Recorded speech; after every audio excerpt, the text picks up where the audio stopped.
నువ్వా నేనా అన్న సవాల్ వస్తే ఐఎమ్ ద బాస్.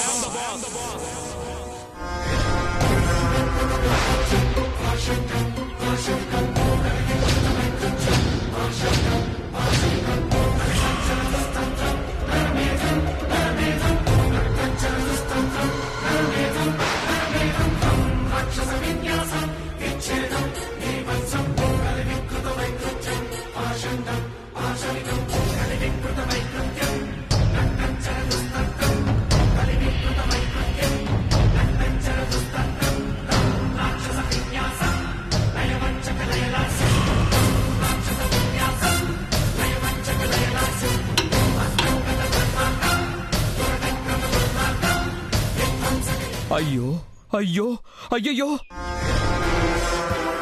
ఎలాంటి ఏజేకి ఎలాంటి పరిస్థితి వచ్చింది? ఇదే స్టేషన్లో ఒకప్పుడు లయన్లా గర్జించి నాకు వార్నింగ్ ఇచ్చి నా చేత అంజలికి నో చెప్పించి నన్ను సస్పెండ్ చేయించి ఎన్నో చేయించగలిగిన ఏజే ఇప్పుడు పిక్ పాకెటర్స్తో పాటు చిల్లర గూండాలతో పాటు ఇలా సెల్లో నిశ్శబ్దంగా కూర్చొనుంటే నా గుండె తరుక్కుపోతుంది. ట్రాజడీ ఏంటంటే భాను అడిగిందని అంజలిని నా నుంచి దూరం చేశారు. ఇప్పుడు ఆ భానునే మిమ్మల్ని ఇక్కడికి తీసుకొచ్చి కూర్చోబెట్టింది. నన్ను క్షమించండి, ఇది నా వృత్తి ధర్మం, పాటించక తప్పలేదు. పైగా మీ ముందే విక్రమ్ నాకు వార్నింగ్ ఇచ్చాడు. మీకెలాంటి స్పెషల్ ట్రీట్మెంట్ ఇవ్వకూడదన్నాడు. అందుకే మీకోసం నేనేమీ చేయలేకపోతున్నాను. సెల్ ఊడిపించరా, ఫినాయిల్తో కడిగించరా, నేను మీకు ఏ విధంగా సహాయపడగలను?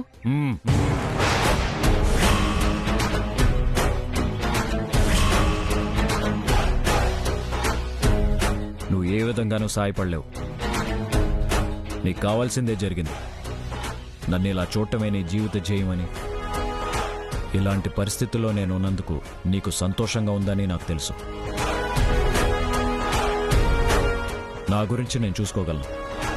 నీ పన్ను చూసుకో. వెళ్ళు. అయ్యో, మీరు నన్ను పూర్తిగా అపార్థం చేసుకుంటున్నారు. రేయ్ పోరా.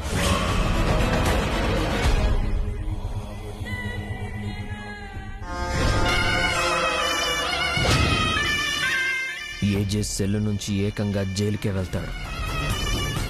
ఇంకా నన్ను ఏమీ చేయలేడు. భానుని కూడా ఇంట్లోంచి పంపించగలిగితే అంజలి విషయంలో అడ్డే ఉండదు. ఏం చేయాలి?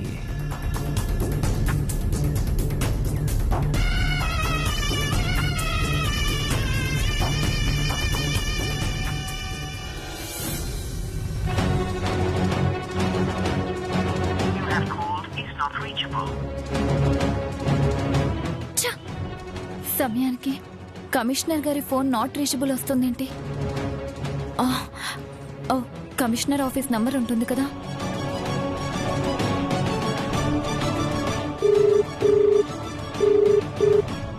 హలో హలో, కమిషనర్ గారు ఉన్నారండి? లేరండి, మీరెవరు? నా పేరు దక్ష అండి, అభినవ్ జాగర్లమూడి గారి పెద్ద కోడల్ని. కమిషనర్ గారు మాకు బాగా తెలుసు. ఆయన ఫోన్ నాట్ రీచబుల్ వస్తుంది, అందుకే ఆఫీస్కి కాల్ చేశాను. సార్ అవుట్ ఆఫ్ స్టేషన్ లో ఉన్నారమ్మా, రేపు సాయంత్రం వస్తారు. ఓకే అండి, థ్యాంక్ యూ.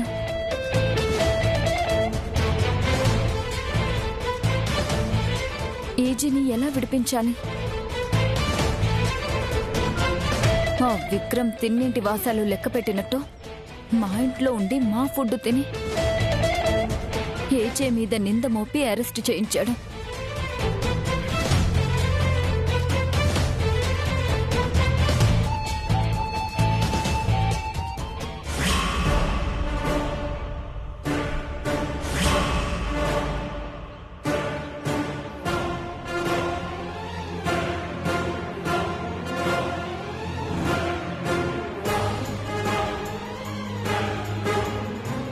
ఏంటి ఇంకా ఇక్కడే ఉన్నావు? ఎక్కడుండాలి? నువ్వు వచ్చిన పని అయిపోయింది కదా. నేనొచ్చిన పని ఇప్పుడే మొదలైంది. అంటే ఏజేని జైలుకి పంపించే వరకు వెయిట్ చేస్తావా? ఏజేని జైలుకి వెళ్లకుండా నిర్దోషిగా రిలీజ్ చేయించేంత వరకు నిద్రపోను. నీకు ఇంట్లో ఉండడానికి ఇన్స్టెంట్ గా చాలా కారణాలు దొరుకుతాయా? నన్ను పంపించడానికి మీకు రెడీమేడ్గా చాలా అవకాశాలు దొరుకుతాయా? నీలో ఏ మాత్రమైనా పశ్చాత్తాపం అనేది ఉందా? పశ్చాత్తాపం తప్పు చేసిన వాళ్లకుంటుంది. ఆ తప్పుకు ప్రాయశ్చిత్తం చేసుకునే వరకు గిల్టీగా ఉంటుంది. నాలో ఆ గిల్టీనెస్ లేదు. ఎందుకుంటుంది? నువ్వు విక్రమ్ కలిసి ఏం ప్లాన్ చేశారో నాకిప్పుడు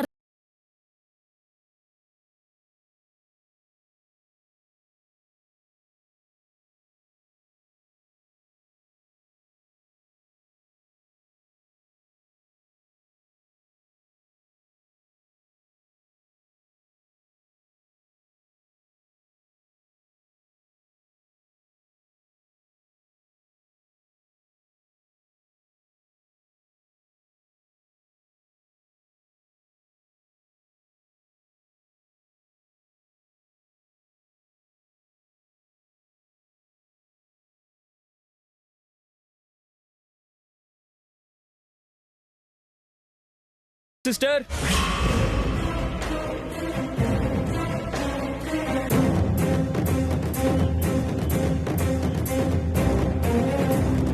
ఈ బాను సిబిఐ డిపార్ట్మెంట్లో పనిచేస్తున్న విక్రమ్ పర్సనల్ రివెంజ్ కోసం తయారు చేసిన ఒక విషకన్య.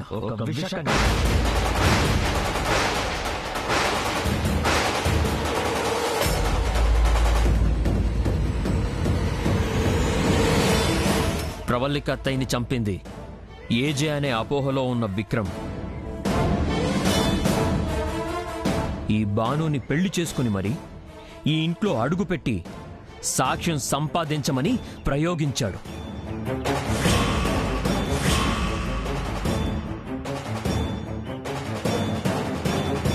ఆ రోజు మాస్క్ పెట్టుకొని వాళ్ళ చెల్లిని అడ్డం పెట్టుకొని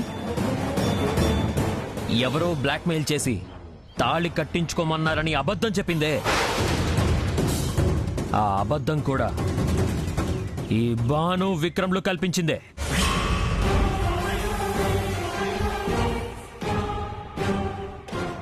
రేయ్, కథ బాగా అల్లుతున్నావురా. ఎవరేంటనేది తెలిసిన వాళ్ళ దగ్గర కూడా ఇలాంటి కథలు చెప్పకు. నమ్మేవాళ్ళు ఎలాగూ నమ్ముతారు, నిజం తెలిసిన వాళ్ళు నరుకుతారు. విన్నారా? నిజం చెప్తే నరికేస్తుందంట. అసలు ఏమనుకుంటుంది? ఇంత పెద్ద తప్పు చేసి ఇంకా ఈ ఇంట్లోనే ఉందంటే ఎంత ధైర్యం! ఏజేని జైలుకి పంపించాలనొచ్చిన ఈ మనిషిని మనం ఇంకా అత్తగా కాదు కదా, మనిషిగా చూడాల్సిన పనే లేదు.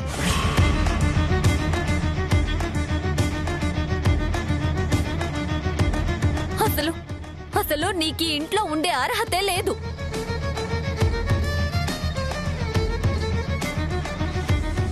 నువ్వు ఈ ఇంటి చెడు కోరుతున్నావు. ఈ ఇంటి కోడలిగా నువ్వు పనికిరావు. మా అందరికీ అత్తగా అసలే పనికిరావు.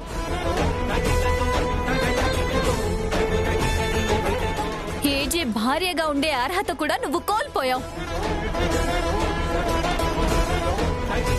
మర్యాదగా నీ ఇంటికి నువ్వు వెళ్ళిపో.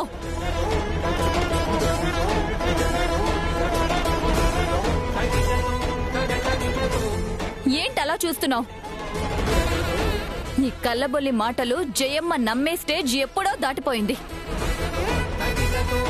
ఆవిడ కన్న కొడుకునే జైలు పాలు చేయడానికి తాళి కట్టించుకున్న గుండెలు తీసిన బంటువు నువ్వు. ఇంకా నిన్ను క్షమిస్తుందనుకుంటున్నావా? నడు బయటికి. వెళ్ళిపో.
నేనెందుకు వెళ్ళాలి?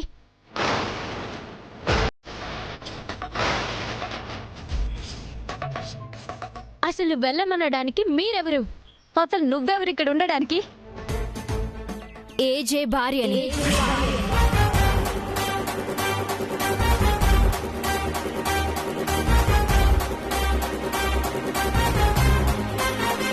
నాకు ఏజేకి 1,00,000 గొడవలుండొచ్చు, కానీ నా మెడలో ఈ తాళి కట్టింది ఏజేనే.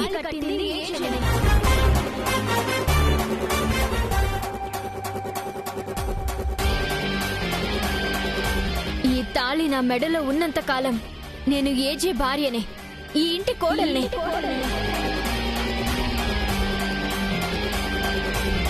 మీరు అత్తగా చూస్తే ఎంత, చూడకపోతే ఎంత? ఈ ఇంట్లోకి ముందు మీరు అడుగు పెట్టొచ్చు, కానీ నేను తర్వాత అడుగు పెట్టినా నా స్థానం మీకన్నా పై స్థాయిలో ఉంది.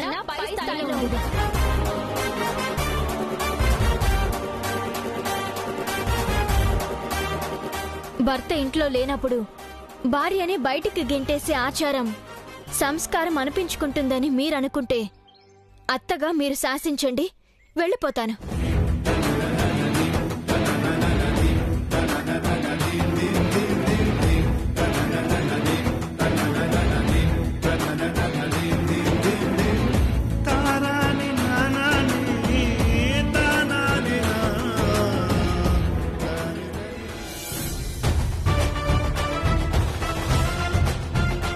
నా అత్తే నన్ను పొమ్మనలేదు, ఇక మీరెవరు నన్ను వెళ్ళమనడానికి?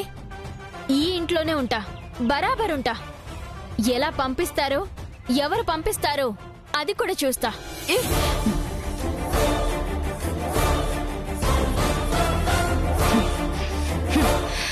ఎంత ధైర్యం! ఎందుకు తెగించిందో చూసారా?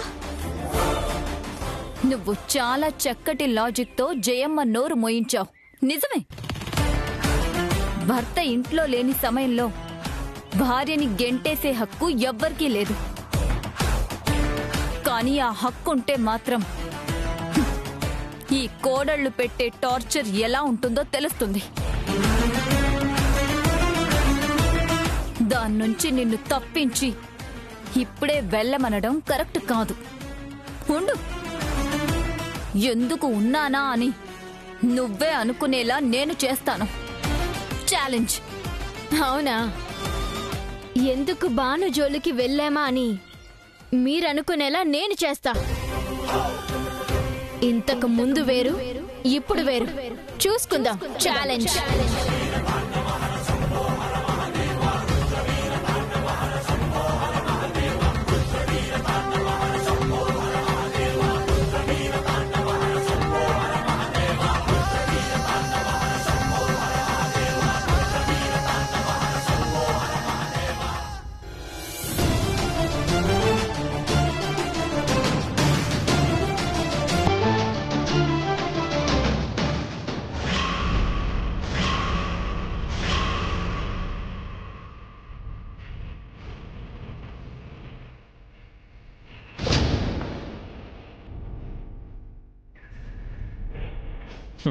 ఏంటి, నిన్ను పట్టించుకునే దిక్కెవడూ లేడని చూస్తున్నావా?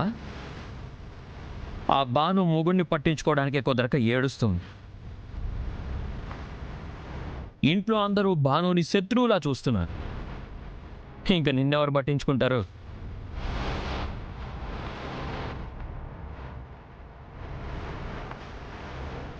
నా లవర్ అంజలితో మాట్లాడాలి, వింటే విను.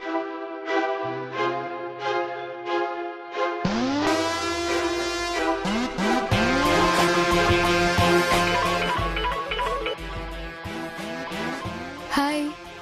హాయ్ అంజలి. ఏంటి ఫోన్ లేదు, బిజీగా ఉన్నావా? నేను ఫోన్ చేయకపోవడానికి మీ అక్కే కారణం. మళ్ళీ ఏం చేసింది? నన్నేం చేయలేదు, కట్టుకున్న మొగుడినే అరెస్ట్ చేయించింది.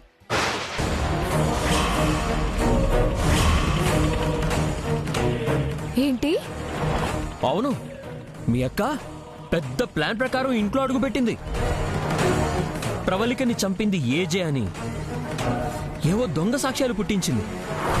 నా కర్మ కాలి ఆ అరెస్టు నా చేతులతో నేనే చేయాల్సి వచ్చింది.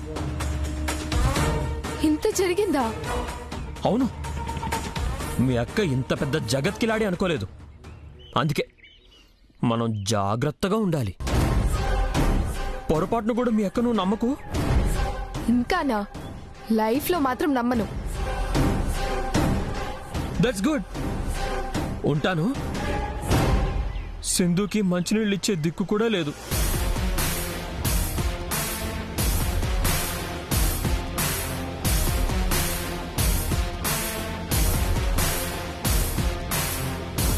ఏంటి మింగేసి ఎలా చూస్తున్నావు?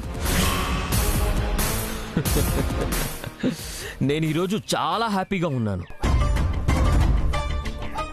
ఎప్పటి నుంచో ఆ ఏజే మీద పగతో రగిలిపోతున్నాను. ఇప్పుడు దొరికాడు.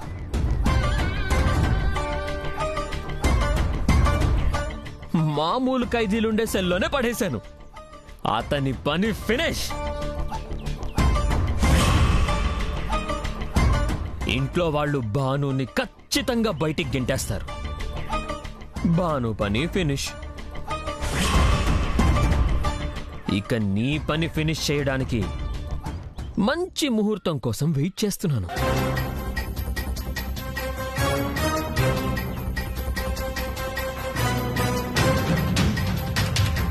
అయినా నిన్ను చంపడానికి పెద్దగా కష్టపడాల్సిన అవసరం లేదు. నీకో వీడియో చూపిస్తాను. అది చూడగానే నీకే హార్ట్ అటాక్ వస్తుంది.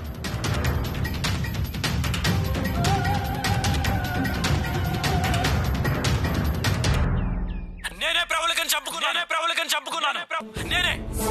నేనే ప్రవళిక చావు కారణమయ్యాను.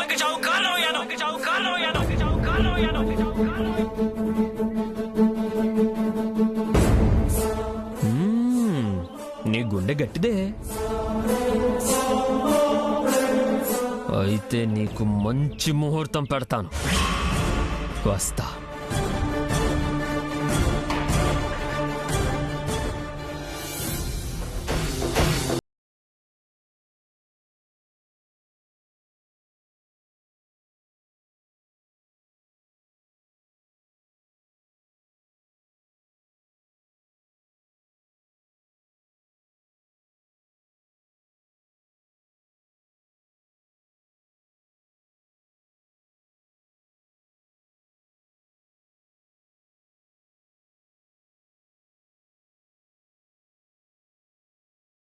నువ్వు నిజం గురించి మాట్లాడకేజే. అది ఇన్నాళ్ళు నీ ఇంట్లో సేఫ్ లాకర్లో ఉండేది. భద్రంగా నిజాన్ని దాచిపెట్టాను అనుకున్నాం. నేను తవ్వటం మొదలు పెడతానని నువ్వేమాత్రం ఊహించలేకపోయావు. అది నిజమేనా నువ్వు నమ్మితే నేనేం చెప్పలేను. నువ్వు చెప్పలేని తప్పించుకుంటే ఊరుకోను. మా శైలు తెప్పిస్తాం. నాతోనే కదా చెప్పించాల్సింది. నేను చెప్పగలిగేది ఒకటే, నువ్వు భ్రమలో ఉన్నావు, నేను వాస్తవంలో ఉన్నాను. తెలివిగా జవాబు చెప్పి తప్పించుకోలేవు. నేను తప్పించుకోవడానికి, శిక్షను తప్పించుకోవడానికి ఎలాంటి ప్రయత్నం చేయట్లేదు. చేసే అవకాశం కూడా మేము ఇవ్వదలుచుకోలేదు. నీకు మరింత శ్రమని నేను ఇవ్వదలుచుకోలేదు. ఇన్నాళ్ళకి నా కోరిక తీరింది. ఇన్నాళ్ళు ప్రవళిక ఆత్మశాంతి కోసం నేను ఏమీ చేయలేకపోయినా గిల్టీ ఫీలింగ్ ఉండేది. ఇప్పుడు అది లేదు. ఎందుకంటే నేను కరెక్ట్గా ప్లాన్ చేశాను. ఈ లోకల్ పోలీస్ స్టేషన్ సెల్లోనే ఉంచాను. నా సిబిఐ కార్యాలయానికి తీసుకెళ్ళి ఏసీ ఛాంబర్లో కూర్చోబెట్టి విచారణ జరపదలుచుకోలేదు. నిన్ను ఒక సాధారణ ఖైదీలా ట్రీట్ చేస్తుంటే కళ్ళారా చూడాలి. అందుకే సాటర్డే సండే కలిసి వచ్చేలా నిన్ను అరెస్ట్ చేయించాను. ఎలా ఉంది?